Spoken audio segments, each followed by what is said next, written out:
Hey, all you holistic hipsters out there, it's that time. So grab your chalice of choice and sit back and sip along with us. We would love to welcome you to the Tea Podcast, where we spill the tea on all things holistic in the pet grooming industry. Let me introduce you to our hostesses with the mostesses. She is the socialite of skin and coat care, Ms. Michelle Knowles.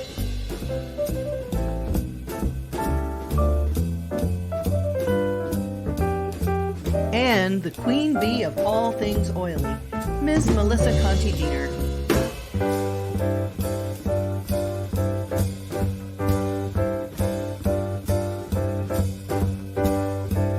Brought to you by TheOilyGroomer.com. Are you searching for a new and more mindful way of grooming? Interested in understanding how to grow your grooming business with a more holistic and organic approach? Please contact Melissa Conti-Dieter at TheOilyGroomer.com so that you can set up a meeting and bring balance and prosperity to your life. And AllThingsPaw.com. Intermediate and advanced courses in pet esthetician work, fear recovery, animal handling, and more. Get your learn on with All Things Paw. Also, classes with Melissa, online and self-guided, intuitive energy work, transitional therapy, and compassionate touchpoint therapy, and more. And the Herbal Paw Pet Apothecary, tailored for the individual pet, phone consultations, history gathering, and the home of the Herbal First Aid Kit. Now, let's get this tea party started.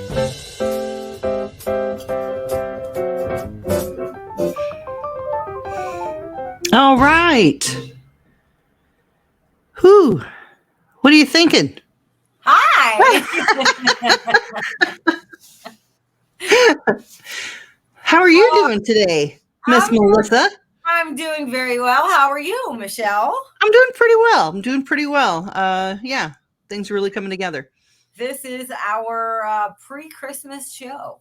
Yes, right before Christmas. Right. And all through the house, things were chaotic. Yeah, including the mouse. Including the mouse. Exactly. Oh. So what's in your teacup? Oh, you got your tea this morning? Yes, I have a sweet tangerine and clove. Oh. It's got a bunch of other stuff in it. This is a commercial tea by Yogi. And my very mug is familiar with them. I survived another meeting that should have been an email. I love what we're doing today. Just no, we don't need to talk about it. Just send it to me in an email. Send or an text. Email. Text is even better. There is even better. Yeah. Even better. But yeah, that tea is delicious. I have a Halloween cup, of course. It's my yoga with all the skeleton poses that actually says namaste on the inside. So, because it's Halloween all the time at my house. Absolutely. If circus was a holiday, that's my permanent holiday. Yeah. Yes. Because, me, anything that if I can dress up, I'm down for. So fair. Mm-hmm. And I have one of my favorites. I'm a huge fan of Celestial Seasonings. They're always a favorite of mine. And this morning is the Tension Tamer, which is a really nice one. It's got peppermint and licorice and chamomile, hibiscus, just nice shots of B12 in there. So it's just an all-around fantastic tea that is easy. Just pull it out of the box and throw it in your cup with some hot water. And of course, my favorite, which is the raw with the honeycomb, local honey. So I always just know that those little floaters in there are good for me. Those little nuggets left behind by the bees and their bee comb and their honeycomb are just full of goodness. So I have one of my favorites is like the local orange blossom honey. Oh yeah. Oh, I love orange flavor so much. So the smell of it, the taste of it, I just love it. A lot of people don't like the honeycomb because it does leave floaters. It's waxy. Yeah. beeswax. But But it's a food. it is, and it's Yeah. actually has a really good function for your body. So it's very healing in itself. So honey is so much better than white sugar. Truthfully, I do use a ground stevia just because honey doesn't go with some of the flavors that I like. Right. It just depends on what it is, but I will throw some honey all up in something quickly. Yeah. I love honey. It doesn't matter to me if I feel like the flavor doesn't go with it. I'll just put just enough just to make it sweet enough. I don't really care for stevia. My husband loves stevia in his coffee and his tea. He's really good about it.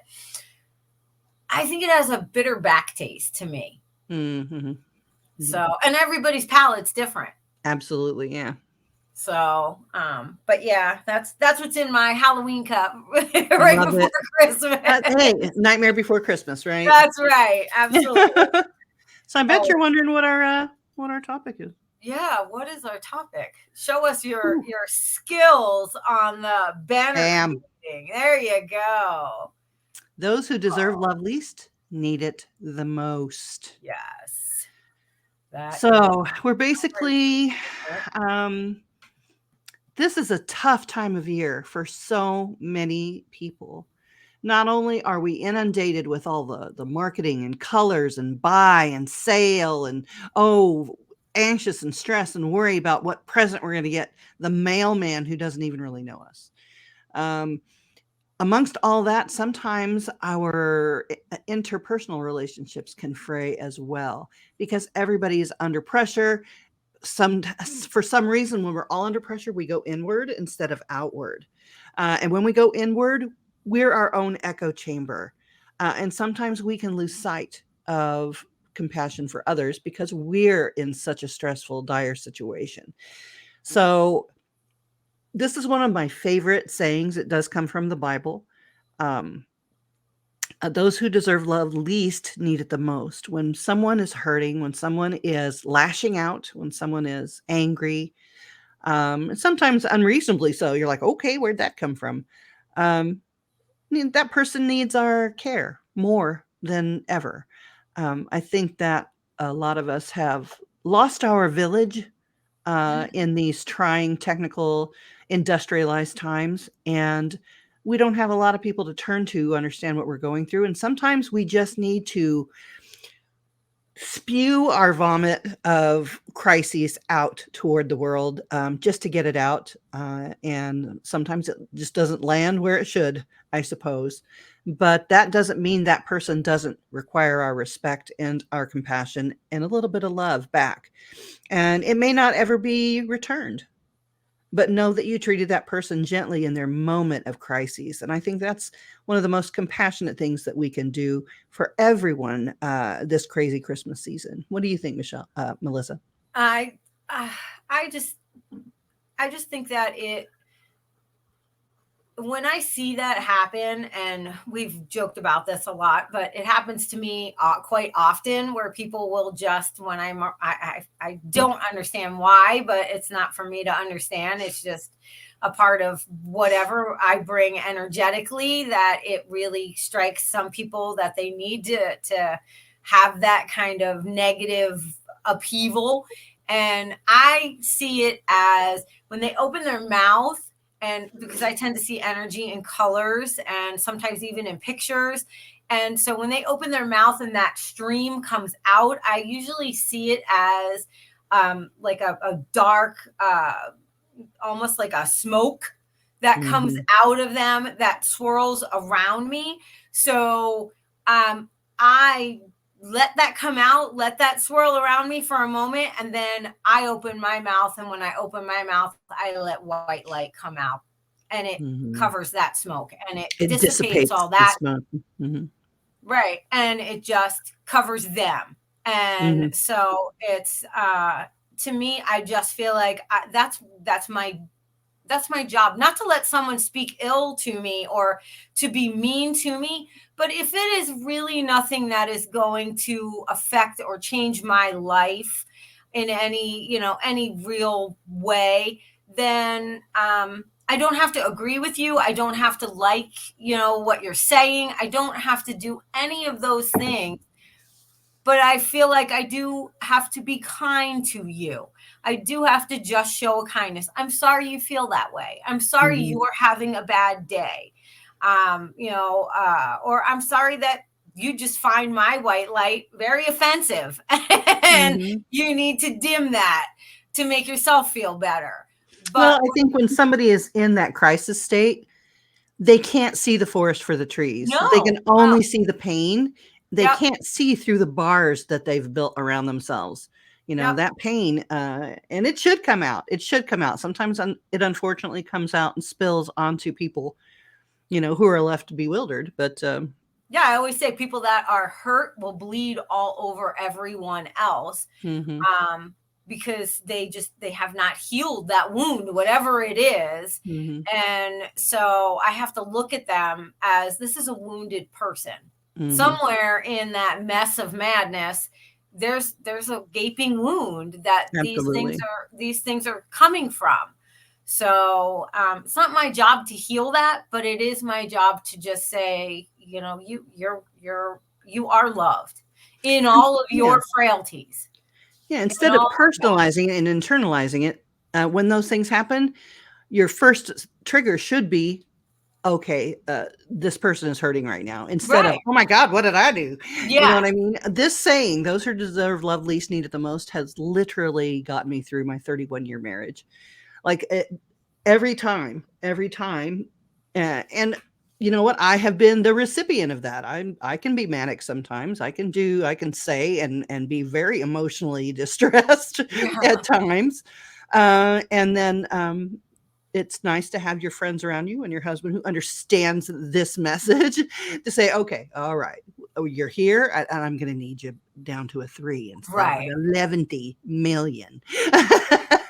So, I mean, the more I practice this saying and practice my compassion, I think the better off I personally am. And if I can show somebody how it's done in the moment, maybe they can start practicing that as well. And this goes for everyone, not just your family or your colleagues or your friends or whatever. This goes for the person who comes in and they're just mad about everything. And, oh, I suppose since I yelled at you, you're going to be hurt my dog. We're all going through something, and I can't reiterate that enough. We are all going through, somebody died, somebody left, somebody hurt, somebody got betrayed, somebody lived life harshly. Right. Everybody is going through something, and just because you're going through something doesn't mean you can't just have a little piece of yourself go, you know what, I understand, because I too am feeling all crazy inside. So Yeah, but you can also refuse to take on that burden because absolutely. that's what they're trying to do is unburden themselves. That is literally hurt and pain just spilling off of them or out of them because they don't want to carry that load anymore. Well, and if Uh, they have to hurt, they want everybody to hurt. Everyone, right? Misery loves company. Exactly. That's a true epithet. Is that what that is? Epitaph. Yeah, and so I choose not to take that on. I Yeah. just look at it like I genuinely feel sorry for them in the sense of I'm sorry you are hurting so badly that you feel like you need to hurt someone else.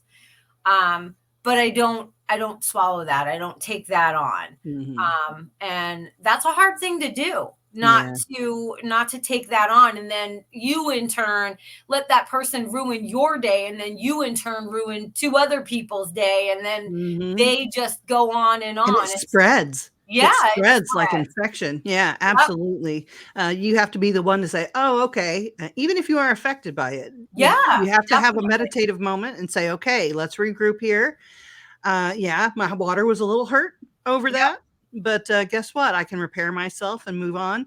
Um, And think yeah, about the pets too, that, absolutely. in the sense of our work, in the sense of our taking pets in, or going into someone's home and they're, um, already in a foul mood, and they are just what I like to say, they're just totally Scrooge. And it it's not worth it to absorb that. It's not worth it because you're going to be working with an animal that's already in it. It's already in that energetic space with that human.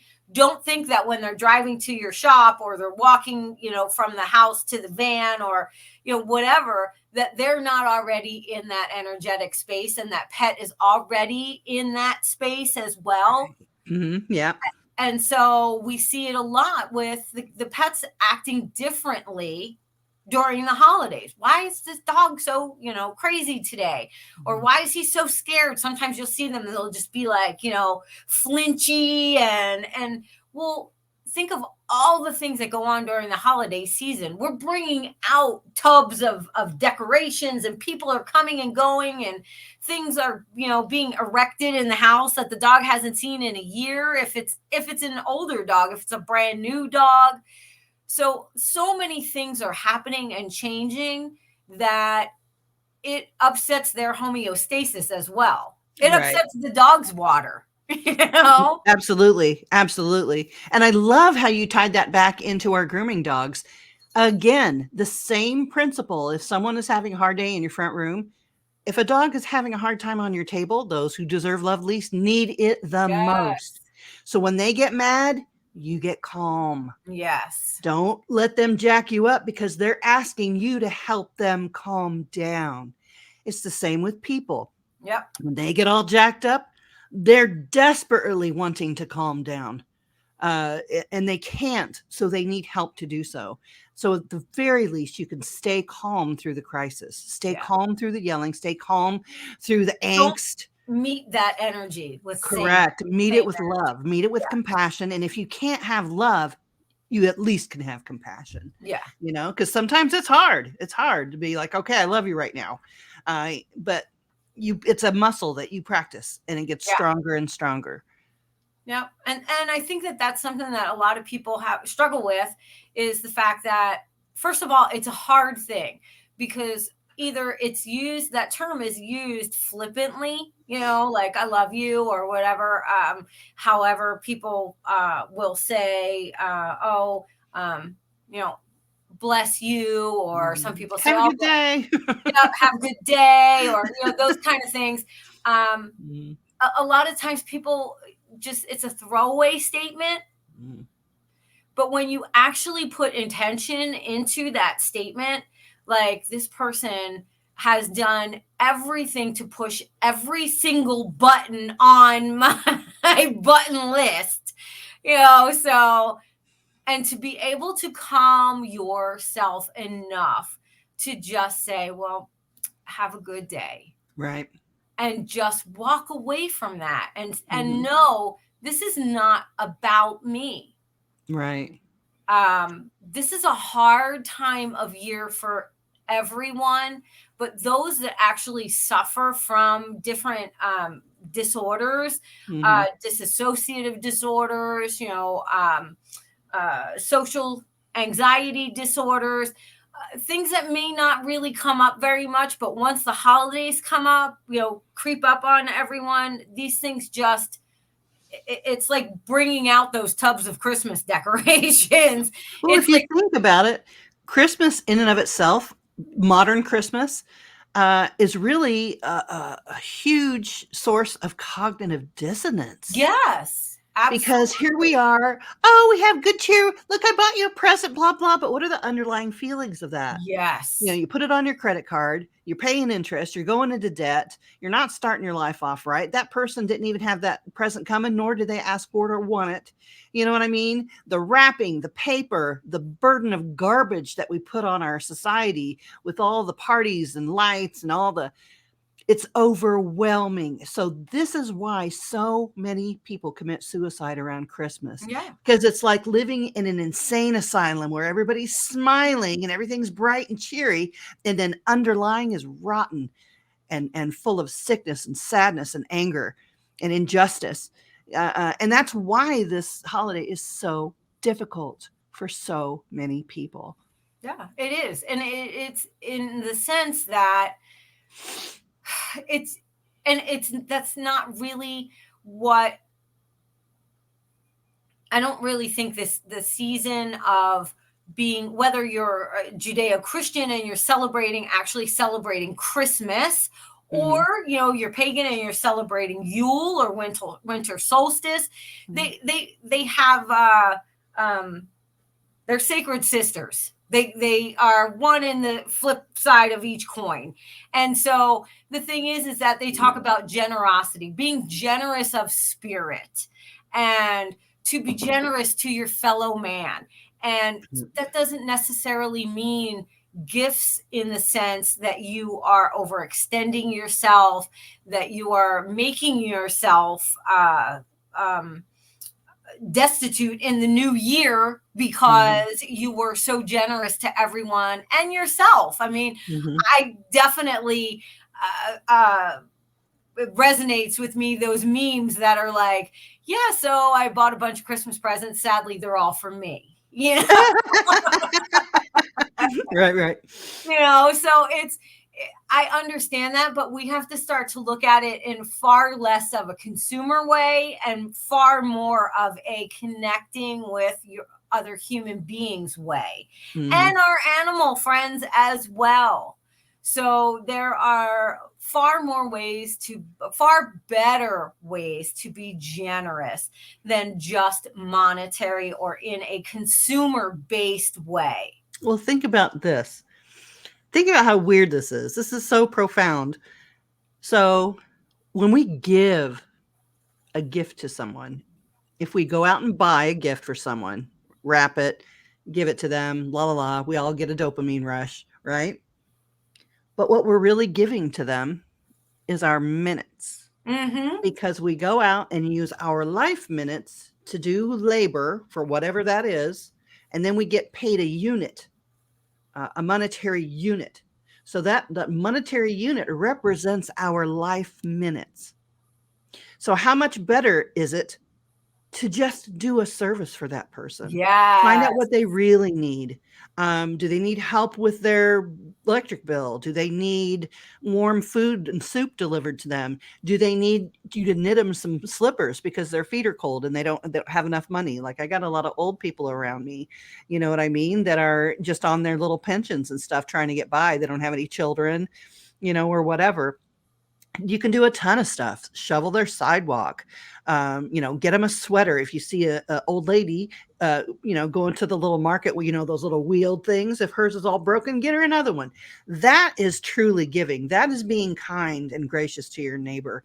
That is the minutes you should be giving them are minutes directly to them from yourself, not something, monetary that you could give them, unless it's something that you really think they need. Right.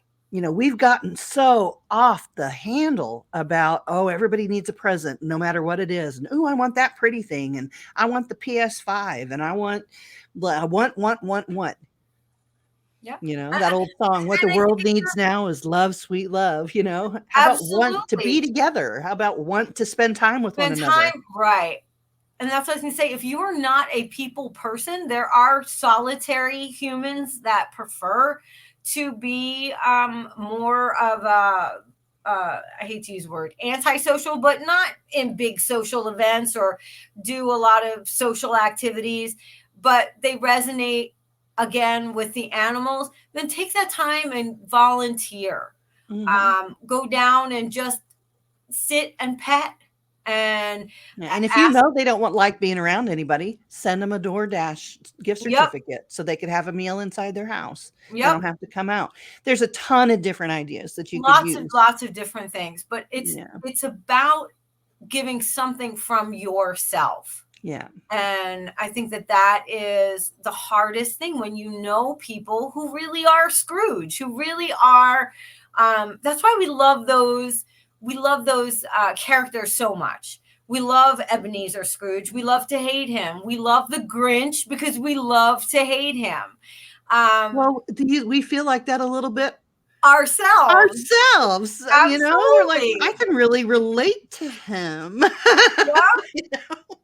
Exactly. I know I told you my husband had a health scare, an incident with his Yes. heart, Mhm. and we were in the hospital and they were doing all sorts of testing. One of the things they were doing when he was in there was an echocardiogram, which is an ultrasound of the heart. And they did it right in the room, and I was right there, and they're showing his heart on there, and I was literally reciting, because I'm a nerd and I've seen the Grinch cartoon a bazillion times since I was a child. Mhm. So I was all reciting the Grinch when they show his heart black and half the size, and the tech was laughing, and my husband was chuckling a little bit, and then I was like, but it's growing and it's coming back, and it's so, and that's what we need to see, because we can see that in everyone, Yeah. those parts of them that maybe are not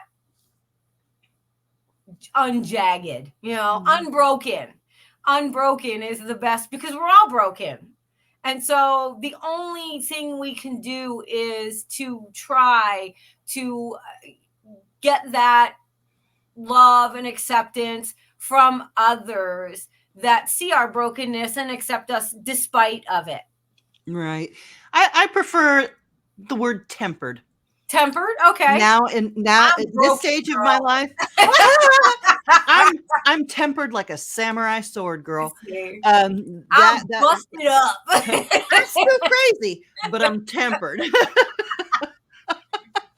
I'm like, I can't think of what it's called in Japan, where they put Kintsugi. it back to, yes, kintsugi, and they put it back with the gold. Yes. That's me. I'm They busted, also leave a stitch out of a out of rug it. or a textile or Yep. something like that. I've got two. I wanted to hang my pots for forever, so I got these two big wrought iron rods, so he could hang them up with a bunch of hooks, so I could hang all my pots and pans up. Right. Well, my husband, if he puts something together, it's never coming apart. God and time are the only things that will take whatever he puts together apart. So he's blind, and he hung them, and one is obviously just going in like a diagonal. That's my kintsugi. There you go. Like, yep. It's all around me because he's blind and he does a lot of stuff. So I'm just like, all right, okay, that's the way it is now.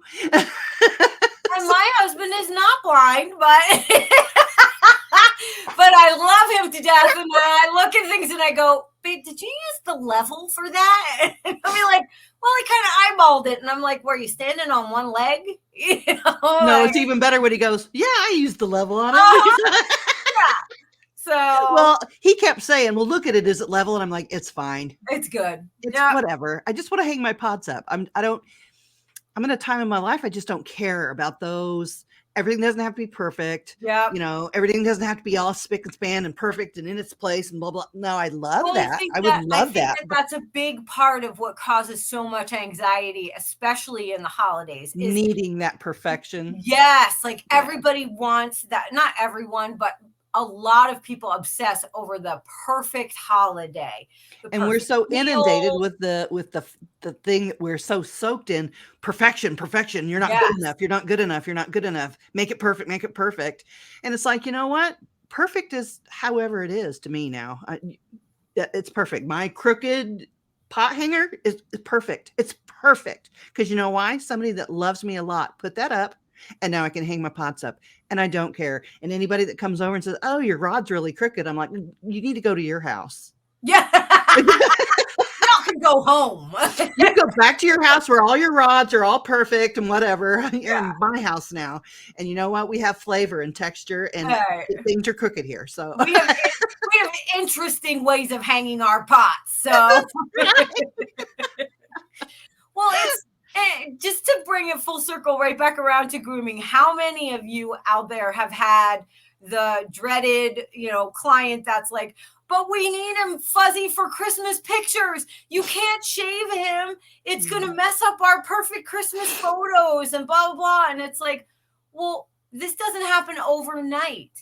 Right. But you still have to be able to deal with these human beings in a compassionate manner. You know what I think we should do? I just thought of this. What? You could take my idea. Whoever wants to run with it, you just take it. Tell us. So I just popped into my head that all those ones that are getting shaved at Christmas time, you could buy just like a small selection of sweaters for all those people and put them in your front lobby as a retail item. Say, oh my God, what am I going to do? It's going to ruin pictures. I'm like, oh, look at all these cute Christmas sweaters I have right here. I will rent you one or sell you one so that you can have cute pictures and it'll cover up all the mistakes you've made during the year. I love it. Okay, you don't have to say that. You don't say that like that. Spice it up with a little condemnation. Right. Yeah. No, seriously though, how many times do we hear that? And it's like, well, you waited until the week before Christmas to get your pet in. And, so it's like, you are honestly throughout this new coming year going to be decompressing from the craziness that we have to go through as pet groomers. I try to post daily, depending on what is happening in my life, but sometimes I don't, and a lot of times I just scroll and read and see what the actual temperature is out there on social media, and kind of look and see. And I follow a lot of hairdressers as well, and so as pet groomers, we are kind of aligned in that same beauty service industry. A lot of our things are the same. Like we have the pet groomers all just crashed out on the floor after, a busy day grooming. And then you see the same thing with the hairdressers are saying the same thing. Don't think that we're the only ones that are dealing with those kind of things. My hairdresser was telling me the other day that she actually had to fix 3 home perms and 2 home colors because people were trying to save money and not spend that on themselves. And then they had to come in and spend twice as much.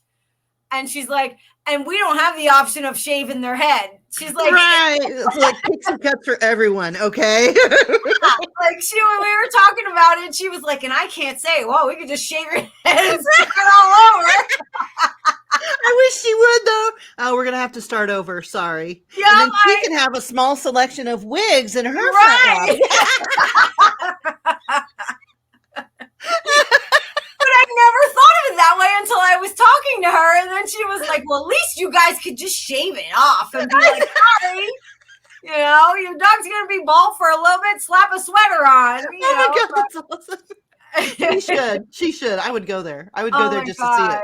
And she actually has super short shorn hair all on one side, and then the other side's like curly perm, like the old 80s style. Oh my gosh, I love that. Yeah, but she's a riot, and she was saying that. She's like, but at least you could shave them. She's like, I have to try to chemically, reverse what they did. And because I was complaining, we get a lot of home haircuts during this time of year as well. The client that brings their little poodle mix or whatever, Shih Tzu, anything, and they've chopped the visor all the way back to mid head, and they're like, we were just trying to clean the face up a little bit to make it last a little longer. Can you fix this? Sure. Yeah. I really can't talk. I chopped my own hair off. So, whatever. It is what it is. I know. But we're not the only ones that suffer through that craziness during the what I think that actually is probably going to get more regular as 2024 goes on. We try not to be political or economical on this particular show. We're not going to talk a lot about politics and economy, but I will insert that things are happening with money. Things are happening in the world. It is a tentative time to be alive right now, especially in, anywhere in the world. Okay. Anywhere, yeah.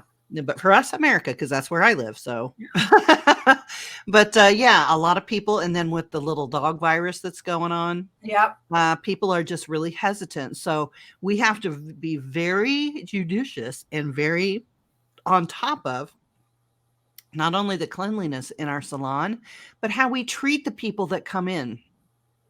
Because literally people are choosing just not to do the groom Yeah. at all for whatever. And then they're going to turn into, twice a year shave clients because they're just not going to do it, or they'll learn how to do it at home. Now, I'm telling you, money's getting tighter and tighter, and we always like to, laugh and poke fun at people who try to do this at home. But I'm telling you what, we all were there at one time, and we're going to F around and find out that all these people are a little bit smarter. And if they practice, they can absolutely groom their dog at home. So how you treat them matters. Oh, absolutely. All you people having all these no-show fees and late fees and all these fees, you're going to get less and less dogs because it's going to be a burden to pay those fees. And people have things happen in their life. And I realize that hurts your bottom line. I don't know all the answers, but I do know the more you burden your client with the way you treat them or in their pocketbook, the less likely it is that they're going to come to your particular salon. So you might want to rethink your late fees. You may want to restructure what you got going on, or you may want to leave it the way it is. That's totally up to you. You're a professional. You do that for your own salon. I'm just saying. Well, I think things that are going to get weird this year. Don't you agree? I think there always has to be a state of grace. Yeah. With any of that stuff. It's a client that comes all the time. They ran late one time. And so you're not, you want to extend that grace to them. Same thing that they didn't show up. They never no show on you. Now you have somebody else that is consistently a time waster, and is just not is not respectful of your business, of your time, then those are the person that, that you're reserving that for, because they are costing you money on a consistent basis. Absolutely. And so how many times have you had to reschedule because your kid is sick, or you had to go to a special meeting or whatever? You're expecting your clients to give you grace. Maybe give those good clients some grace as well. Yeah. I saw a couple of entries in a Facebook group where they had lost their client, like more than one of them, separate salons, but they've lost clients. So they no-showed, and they've never done that before, but I charged them a late fee, and they just said that they weren't coming back. And I'm like, if they're your bread and butter client and they spend thousands of dollars a year in your salon, and you're going to, make them pay a late fee, I don't know. I don't know the answers. Like I said, if that's what you want to do and it's working for you, who am I? Who am I to tell you different? Well, just go back to what our title is. Those who deserve love least need it the most. Mm-hmm. So those are the people that you have to take. You have to take that extra step, and you have to say, look, I have these fees in place because this is how my business works. Mm-hmm. And I don't want to have to, I'm not trying to line my pockets with late fees and, I'm trying to feed my children. Right. Exactly. Mm-hmm. And be honest with them. You don't need to be condescending. You don't need to be rude. Angry. Or angry. Right. And just say these are in place because of these reasons. You have been consistently late or consistently no-showed on this many times. And I haven't charged you, and now I need to, because this is what it has cost me.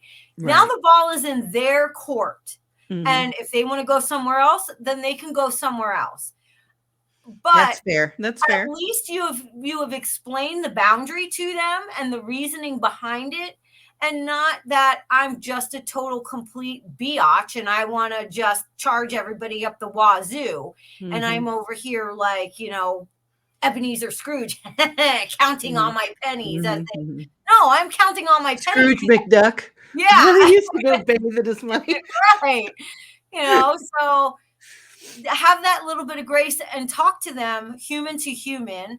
And say, listen, these are my boundaries because of this reason. I know so many of us go, I have a printed policy and blah, blah, blah. How many times do you sign shit that you have not read? Absolutely. And not only that, since when have you been standing there trying to pay for your goods in a store and some person behind the counter doesn't even know you, doesn't like you, obviously, just is there for their paycheck. And they're like, well, our policy says, no, you can't do that. Right. And we're standing there and you're like, That's not any way you should be treated as a customer. Right. Put yourself in their shoes every single time. If they're lackadaisical and they don't care, charge them. You know what I mean? But if they're truly, oh my God, I got stopped behind a farm truck or a accident or something like that, it happens. I'll never forget the story. This is a few years ago. It wasn't my client. It was someone's client that we know, but I forget. Maybe, send me a message if this was you. But she had a client that she had to go pick up her husband. So they kept calling the salon saying, oh, she was supposed to come and pick me up. Well, the client left her husband there because she knew that if she missed her appointment, she wouldn't get in for another 6 months because she was booked throughout the year. So she left her husband standing at a corner somewhere so she could peel into the parking lot and get a dog in. She's like, you'll be all right. I can't get another appointment unless I make this one. That's priorities. Oh, that's so good. That's so good. So that's a client I would extend exactly, some grace towards. Absolutely. They know your value and they accept that.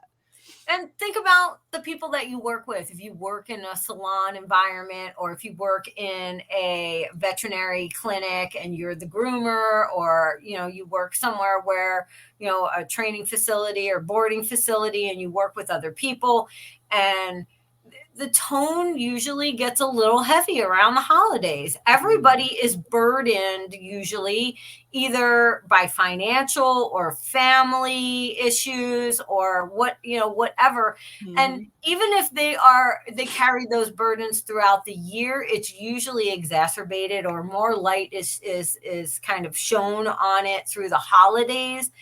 So have a little bit more grace with the people you work with. Don't take everything so personally. I think that's really hard for a lot of us, that we're like, I've been in meetings where I've been thrown under the bus for something that I kind of was like, okay, and have to think about that particular person and think about, okay, I get it. You're just not equipped to handle whatever this was. So you've deflected it to me. Mm-hmm. So that's cool. I can handle this. It's, whatever. But think about those things. Think about that when you're working with someone and they may not be showing their best self. Mm-hmm. And it's okay to say, I'm not okay. If someone says to you, a coworker that is genuine and says, are you okay? Do you need something? And sometimes just somebody to just stand there and let you vent. Mm-hmm. It's okay to say, I'm not okay. No, I'm not. I'm scared. I'm this, I'm that. Everybody has that. And so if you feel like you're equipped and you are the kind of person that is not going to take whatever that other person says to you and gossip it out or utilize it in a negative way, mm-hmm. then you can be a shoulder or a crutch or, just somebody to be a sounding board for. Mm-hmm. But stay neutral. Stay objective. No judgment. Yeah. That's what compassion is no judgment. No, I don't have. And you're not trying to be the savior for that person. No. You're there to listen, offer suggestions, and then back away. Right. Because they have to go through their own fire. They're responsible for their own choices and their decisions. Yes. And whatever that is, even if it's something you didn't advise, you have to be okay with that. You're not a member of that issue. Yep. And be cautious of what you even advise. I mean, I tend to not even offer any advice and just say, I hear you. I hear Great you. Idea. Yeah. And I'm sorry you feel that way or whatever. And just be empathetic for them without having to feel like you're obligated to solve anything. Mm-hmm. Feelings are valid at any time. And so sometimes people just want a little validation. Mm-hmm. It's okay. You can feel that way, whether it's right or wrong. It's still valid. You're feeling it. Exactly. So just validate that. It's Mhm. okay. And sometimes that can just let someone breathe a little more when they feel like they've been underwater holding their breath. Absolutely. Absolutely. Also, for salon owners, I know that everybody's taking on extra dogs. Everybody, it's chaos. The best thing you could do this week and in the coming weeks before the parties on New Year's Eve is make sure you have snacks for your Yeah. groomers in the back. If it's just finger food, just something they could graze on as they're walking past the tray, that would be amazing. What I've done for my salon is, since I'm transitioning from not grooming anymore to teaching and other things, um, I volunteered to bathe for them the last 2 weeks before Christmas. And I just get in there and bathe and take the heat off the people who are finishing and dealing with all the clients and stuff like that. I figured that was the best way to utilize my minutes for them, instead of buying them something, a new brush, a new whatever, blah, blah, blah, because I love them and I appreciate them so much. Um, I gave them my actual minutes. That's where they need it. And that's what we mean when we say give them your direct minutes, instead of purchasing something and throwing it there and then walking out the door. I don't want them to have a memory of me handing them something and walking out the door. I want my memory that they hold of me to be in there helping. I remember when Michelle came in and bathed dogs to make our day easier. Right. That is my gift to them. You don't necessarily have to do that, but I mean, that's what I'm talking about. But it direct minutes. That's right. Those minutes make a difference to someone. And so does the gesture of I say it all the time at work. I see some groomers struggling, or I could just tell that they're out of sorts. And I'll say, are you hungry? Have you eaten it? What have you eaten today? Oh, I've had, 2 Red Bulls and a cup of black coffee. Right. And I'm like, you need food and you need water. Mm-hmm. So what do you want? Let me go grab something for you. Let me fill your thermos. Or I always have snacks and I always have tea in the winter. And I'll say, let me make you a cup of tea. You want, I haven't had a cup of tea in forever. Let me make you a cup of tea. We'll just keep it right at your station. Sip on this. Let me just do that for you real quick. It takes 2 seconds to do. And a great way to get water down your employees and yourself is to play drinking games at work. Every time they come in and ask if you could do the nails really short. Yeah. Did you get the toenails? Yeah. So everything, make your bingo card. And if somebody says it and it's on the list, and you can post the list, say, oh, everybody take a drink. So if you play drinking games at work with water, you will absolutely stay hydrated and be a lot healthier. If you put a little tiny pinch of Celtic salt in there, just like one little kernel, you will be getting magnesium, which helps your cells pull the water into your cells. Right. So if you're just drinking straight water with no electrolyte or no trace minerals, your body cannot even absorb that water into the cells. You need magnesium to do that. And we deplete our magnesium every day. So absolutely put a little grain of that in your water. Make sure you can absorb the magnesium or the water with magnesium. So that's something to really think about. Stay hydrated, stay rested. And eat. You can't go all day without any food. Now is the time. Rather than chips and carrot sticks, it should be protein. Yeah. I'm trying to play with you. Not a bunch of fruit and vegetables. Even easy proteins like nuts. Like I just bought a bunch of these little nut containers I think it was at Walmart or Target. I can't remember, but they're on sale now too. Mm-hmm. And I just took them in and I put them in the break room and I put a little note for everyone. Right. So if you're just having fruit and vegetables, you're having carbs, right? Basically, and sugars. You need protein for sustenance. Yep. That protein is going to help. Just a handful of nuts will at least help level out your blood sugar so that you can manage to get through your day.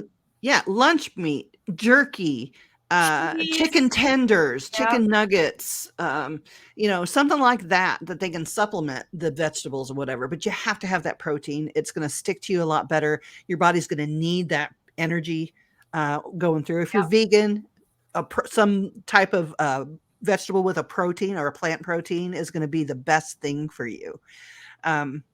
So just keep in mind what you're putting in your body. If you're just eating a Snickers, I don't care how good the commercials are. That's not It's not nutritious. sustainable. It's not the same. No, and it's So definitely cut it not out. Eat some protein. sustainable. Drink your water. Right. It's definitely not sustainable. And think about the things that you do around work when you do have downtime. Are you sitting at your station and you're just on your phone on social media? Or like, I know I was out with my husband being sick. I was out for a week. And when I came back, some of the people that I work with were like, because I do a lot of the laundry in between. My students are graduating on the 22nd. They are, yes, I'm so proud of them. And they don't need me on top of them anymore. You know, they're doing their grooms and they have to tell me I'm finished. Can you come and check? Or that is so exciting. It is, but it also leaves me with a lot more free time because I'm not on top of them.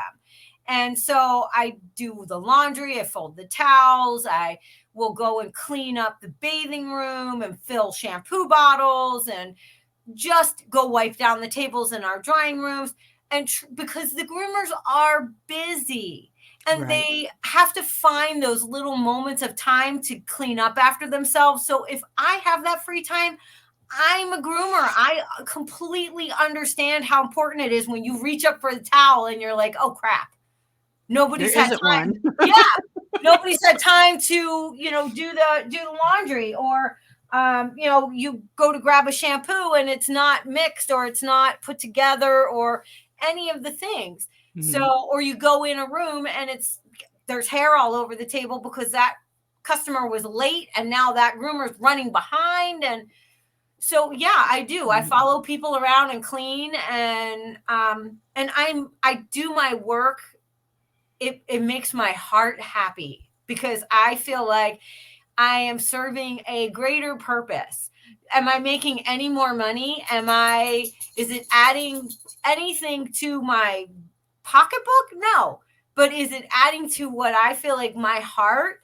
Yeah, it makes me feel good to know that the towels are folded and put away so that when the groomers need them or the shampoo is done, or I will periodically sweep and mop and just keep things neat and clean so that that's one less thing that they have to even think about.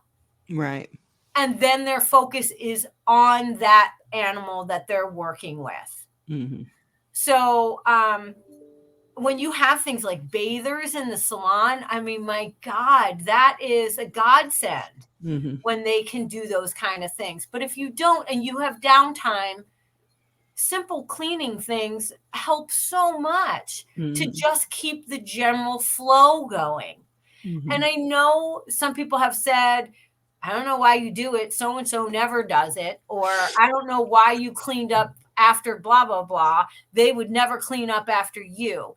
I'm not doing it for that reason. It's not a quid pro quo. It's foundationally helping the team be more efficient by cleaning for them. Right. Because sometimes that 30 seconds or that 1 minute that it takes to do that will make or break a client happiness standing out in the lobby. Because it takes every bit of 60 seconds to retrim that face or that paw or that whatever you forgot or whatever. Yeah. I mean, that's important. That's important. I think it just means a lot when you actually can dedicate yourself to a team, even if you rent space somewhere and there are other people that rent space in that same space and you have universal things like towels or whatever. It's just nice. Another thing you can do also, we have a general grooming room where everybody's in the same room at their finish tables. Sometimes they'll strip down a dog and then take it to the back and leave the hair there, which is a general thing that we do. If I see that, I try to clean their table off. Yeah. If I have time. So when they come back, they don't have to worry about, holding on to the dog, running the vacuum, blah, blah, blah. If I'm walking by and I've got a minute and I see a station with hair all around it, just sweep it up real quick. It doesn't have to be perfect. Just get the bulk of it off. So when they Right. come back, they're unburdened by that. They can blow their table a little bit, get the dog back on, and start working. Just little things like that. Look for that. If somebody is in so much of a hurry, they've thrown a towel on the floor, pick it up and put it up. Don't say, you threw your towel on the floor. You need to start putting it in the laundry. Wow. Okay. Yeah. Mein Fuhrer. Just pick it up for them. Pick it up for them. If you lead by example, other people will start doing that as well. It is the rare bird that will just keep on being selfish, this, that, and the other when somebody's doing something for her or him. And you will encounter those people. And you will. We all see them, and we all, you know what? Mm-hmm. I didn't do it for them. I did it for me. I do it for me. Right. I know that's nice when I come back to the table and somebody has swept up and cleaned my table. I think that's really awesome. And I remember that feeling, and I want everybody to have that feeling. So I participated that when I can. And I trust that someone will have that same heart that I do, and that will see a need and will want to fill a need. And so not everyone is selfish, but we do have selfish people, and I love them anyway. And I clean up after them anyway. And I just have a little thought in my head that eventually they will come out of that and do something nice for someone else and want to know what that feeling is like. So, but there's always going to be helpers. And those are just, it's an inherent thing with some people. Most of us as groomers are helpers.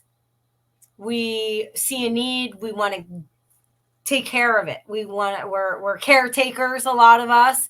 So you don't say caregivers. Yeah. It's caretaker is like somebody that takes care of, like, the lawn, the other people, dead bodies. Yeah. Well, I'm gonna totally go off topic, but that's what my last name means in German. Diener. It literally means autopsy assistant. Nice. It's like the person, the human that would take care of the dead bodies and help the person in the the mortuary. Sure. So yeah, I did a little research on that last name. Thanks. Interesting. Buddy. Yeah. That's an interesting name. But but yes, I just think that it's just, for a lot of us, it's nice to see somebody else step up for a moment, and then we can step up when we have that time as well. And those people that don't step up, they're the ones that need it the most. Absolutely. And compassion is a muscle that needs exercised. If you don't have compassion and you're always upset and angry, you are the prime candidate to start practicing. And you won't always feel compassion on the inside while you're being compassionate. Sometimes you'll be very angry and upset. But if you make a point to rewire and restructure your brain, because there's something about cortisol. Oh, yeah. Once you are ramped up and cortisol's flowing through your bloodstream and adrenaline and this, that, and the other, and this is important for dogs as well. Yes. Once you've taken them up, that doesn't just go away like a light switch. You just can't turn that off again. Once it's in the bloodstream, the body has to process it. So it's best if you can nip any kind of ramp up in the bud, whether it's a dog or a human or a friend or a colleague or whoever, the guy at the grocery store. If you can stop it before it gets too high, you're actually helping someone's water as well as your own. You can you're not forcing your immune system to ramp up, to deal with all that extra chemistry, especially for dogs. Once you get them anxious, you might be able to calm them down a little bit, but make no mistake, they're still in that state of mind because they're flooded with those chemicals already. Yeah. So try not to let anybody get too ramped up, human or animal, because they'll just stay in that state and their vibration will start to affect everyone else. Sorry, I can't handle. I know. It's a baby. It's just a baby.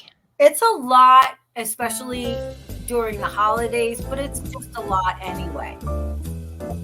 take time to try and just be good to your fellow person and your fellow animal. And love the ones who deserve love the least.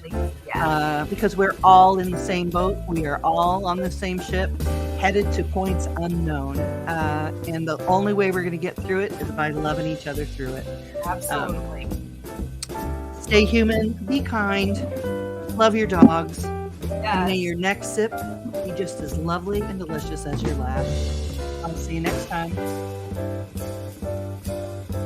Bye.